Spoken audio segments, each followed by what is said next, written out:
It is time for your weekly NXT review, and this show hits harder than an Eddie Kingston chop. Welcome back, guys, to Fog Wrestling, and that wouldn't be hard. An Eddie Kingston chop doesn't have much velocity on it whatsoever, and that's kind of what I feel like about NXT these days. I mean, it's not the NXT that I used to like. It's not the NXT that I would regularly give like a 3, 4, or even a 5 out of 10 every week. You know, an NXT that I thought was average, decent, mid, poor, but by today's standards, no bad. But NXT for a while now, it's just went downhill. I think it's got two really boring champions. For me, that's the issue with it. Had a chance at Stand and Deliver to actually deliver new champions and create this new era, and we did get a new women's champion, but it was the same old women's champion with Roxanne Perez. So I mean, is it really a new champion? This would be like giving Becky Lynch the belt on Raw and claiming it's a new era. It's like, no, it's the same fucking era that we've already seen. So yeah, NXT, not really feeling it these days, but we will review it, and who knows, spring breaking next week, title on the line, Trick Williams taking on Eli Dragunov. Will we finally get Trick? Will he whoop that Trick at spring breaking, or will he miss the Trick and we'll be stuck with Eli Dragunov as the champ? Who knows? But let's get into this week's show. I feel like Shawn Michaels has forgot a step or two in his How to Cook manual, because it's just not happening, right? This show is flat. I like the family segment. I mean, Trick Williams, Camilo Hayes, Steel Cage, I mean, it looks alright, but their match at the pay-per-view sucked. So flat. I don't think this match was that good either, to be honest. It was very sloppy. I know, but I'm just saying on paper, like these two in a steel cage should be alright. But anyway, let's talk about the first match. Noam Dar. D-Jack. Noam Dar wins. I'm like, what? I'm the Heritage Cup champion. Even though I don't have it anymore. The Supernova. Alicia Fox. Foxy. Alicia Fox. D-Jack. D-Jack, why am I beating you? I don't know why D-Jack's losing to this guy. But he did D-Jack, or D... What's the pronunciation? I know people... D-Jack, and there's two ways to say it. D-Jack, Die-Jack. I think I say Die-Jack. D-Jack. Die-Jack, die. Either way, the match itself... Anyway, the match got hijacked.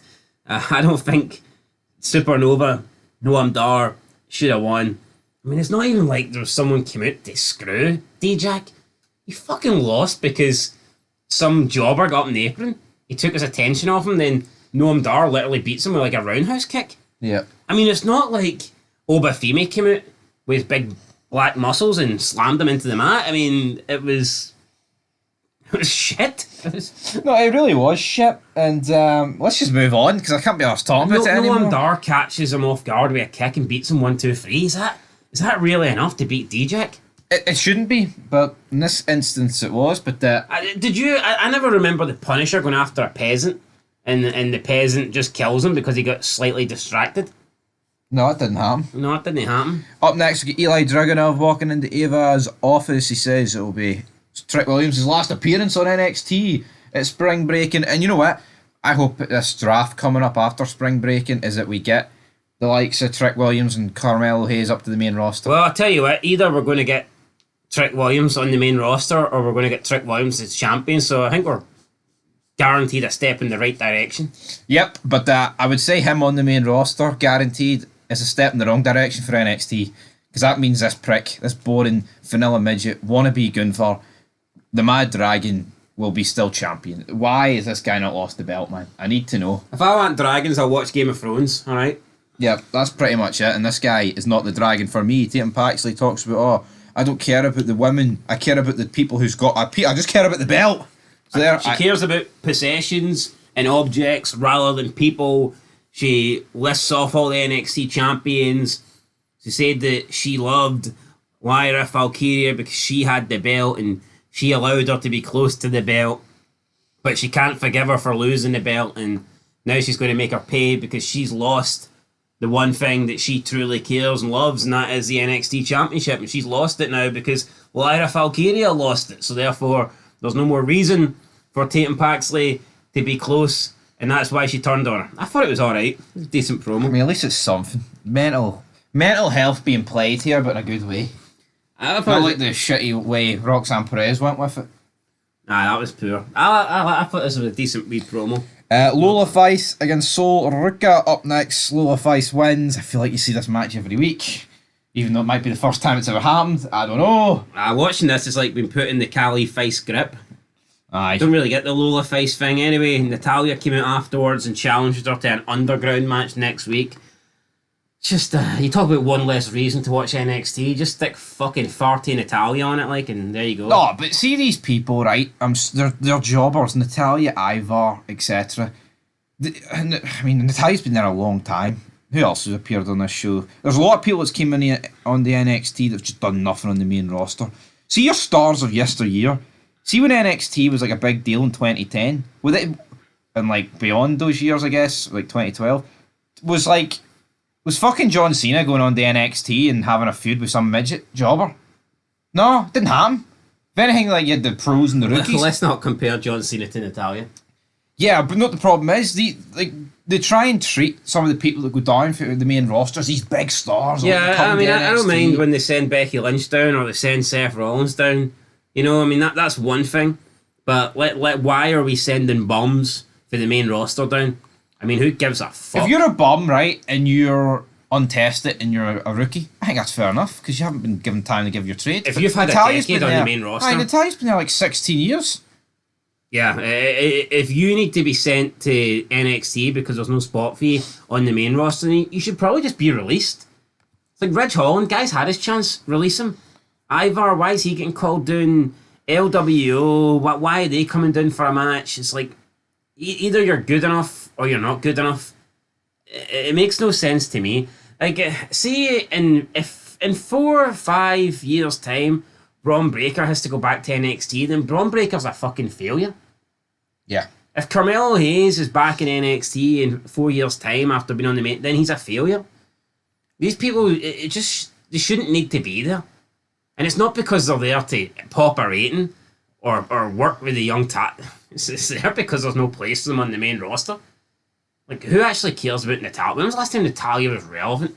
Talks about all these Guinness World Book of Records. You're a heart, and that is about it.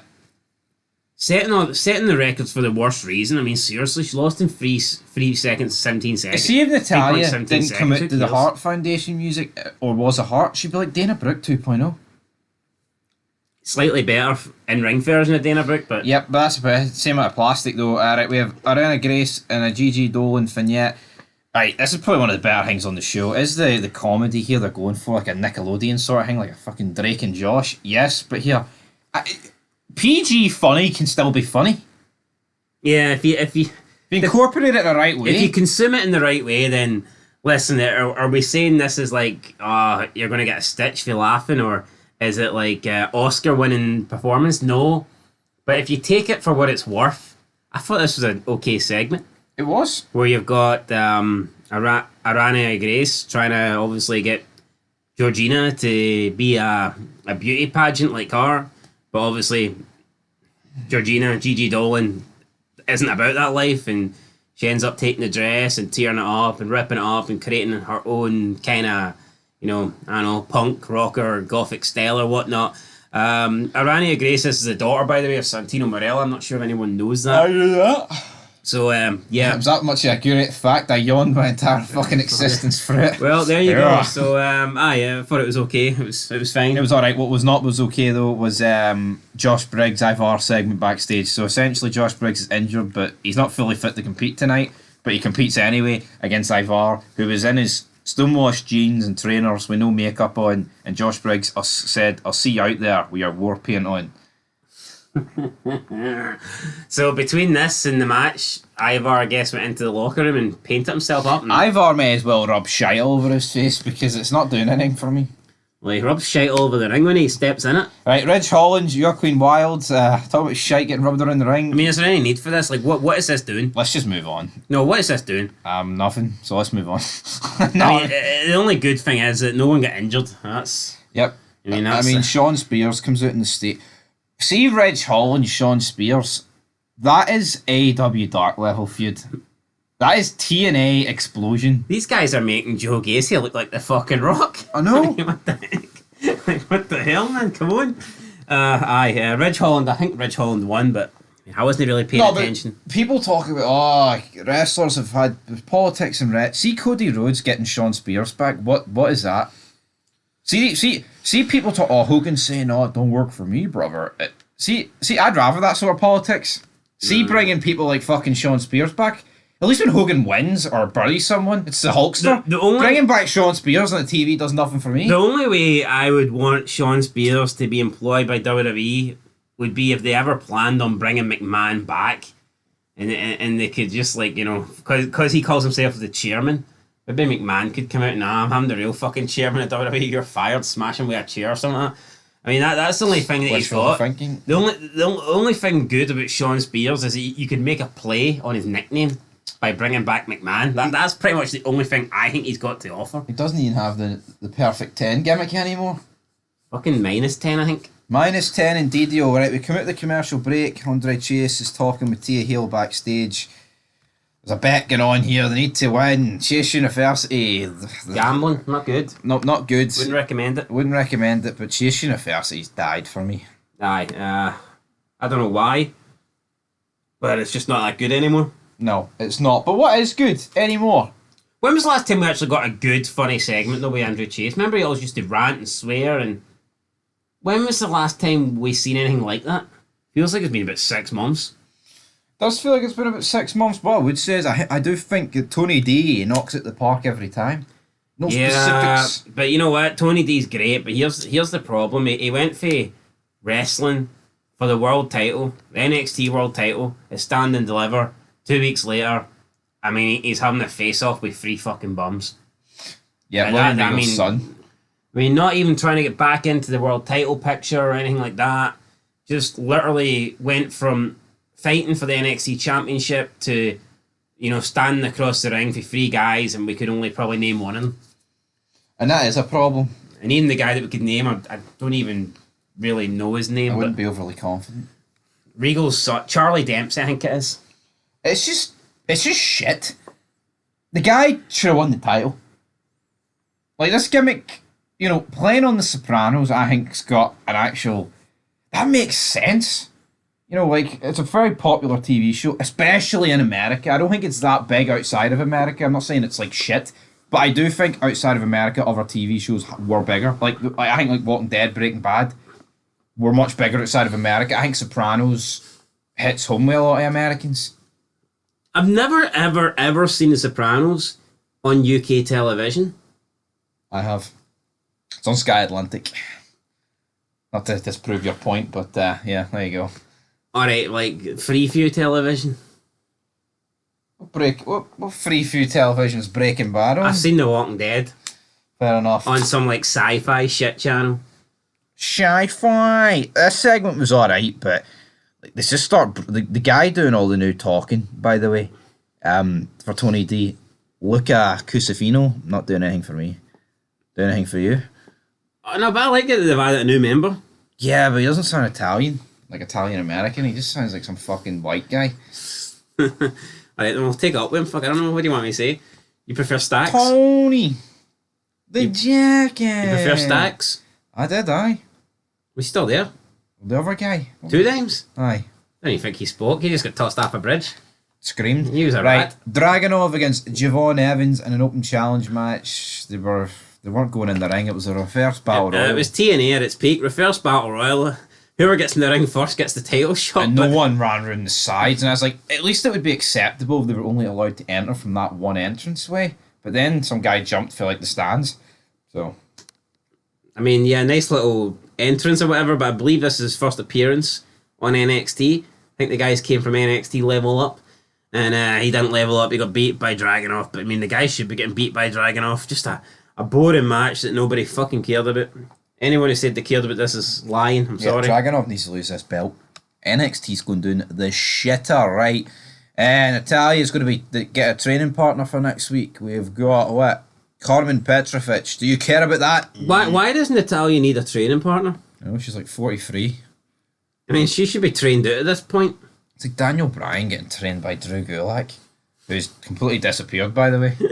that made... Well, I mean, ever since Ronda Rousey came out with her. Yeah. What's happened to Drew?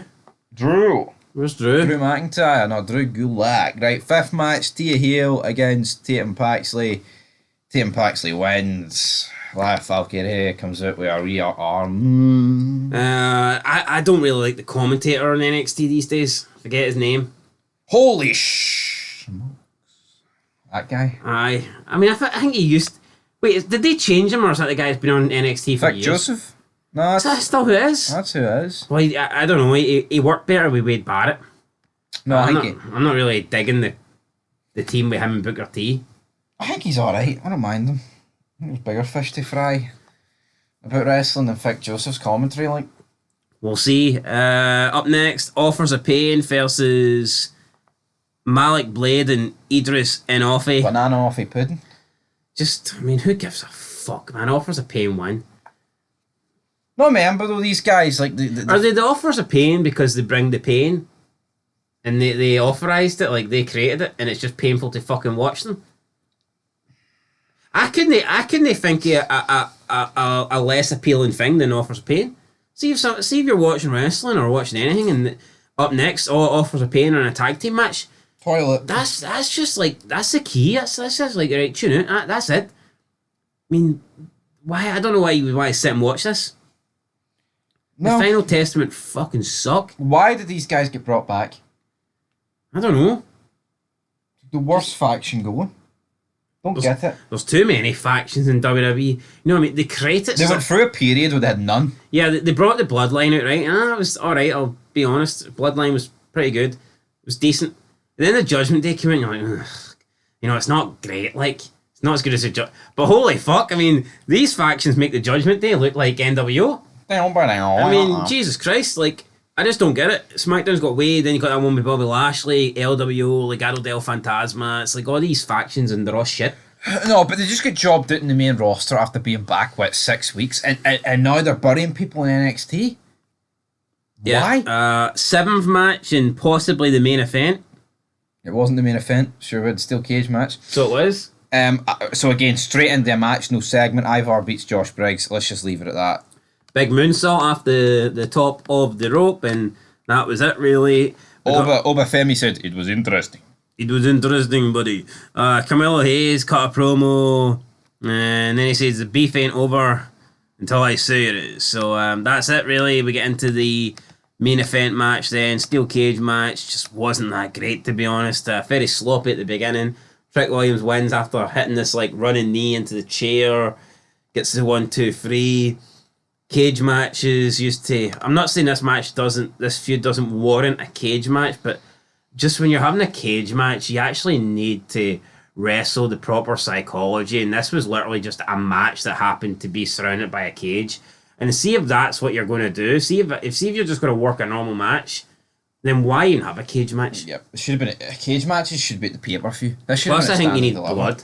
Yep, blood helps, but we got nothing, guys. This one of the worst NXTs I've seen recently. Yeah, it wasn't very good. Couple of decent wee promo vignettes. But I've always said that NXT's matches are shit. It's always the segments that save it, and there wasn't many saving it this week. No, there wasn't. I mean, I'm going to get a 2 out of 10. It was... I'll give it a 2 out of 10 as well. NXT... Very poor. Very poor. Very poor indeed. But till next time, peace.